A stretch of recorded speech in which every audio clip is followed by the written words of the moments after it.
Everyone, I am back with another video. In this video मैं आपके पास journal का एक नया एंट्री लेकर आई हूँ, जिसमें हम सीखने वाले हैं कि अगर हम कोई भी एसेट परचेज करते हैं, लाइक परचेज ऑफ फर्नीचर करते हैं क्रेडिट पे, that means from Ram Shyam हुसोएवर for rupees 65,000, तो हम इसको कैसे ट्रीट करेंगे आइए समझते हैं।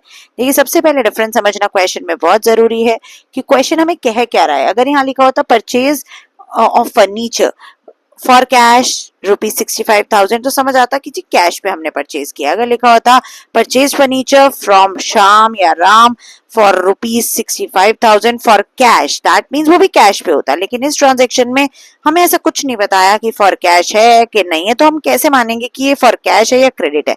देखिए, जब भी हमारे जर्नल में ऐसा अज्यूम किया जाता है कि until unless it is not specified कि हमने कैश पे खरीदा है, तब तक हम क्या मानते हैं कि वो क्रेडिट पे है अगर किसी पर्सन का नाम लिखा है। तो यहाँ राम का नाम लिखा है, तो यहाँ मेरे पास दो चीजें जो इफेक्ट हो रही हैं वो तो ये है कि एक फर्नीचर मेरी फर्म में आ रहा है, एसेट है, आ रही है, बढ़ रही है, तो डेबिट व्हाट कम्स इन, तो डेबिट हो जाएगा फर्नीचर। और राम, क्योंकि इस बार कैश इफेक्ट नहीं हो रहा, राम मेरा एक क्रेडिटर बन रहा है। क्यों? क्योंकि मैंने उसका पैसा दिया नहीं, अभी देना है। तो अगर मेरा क्रेडिटर इंक्रीज हो रहा है तो on increase of my creditor in the firm my liability is increasing. When liability increase we put it on the credit side.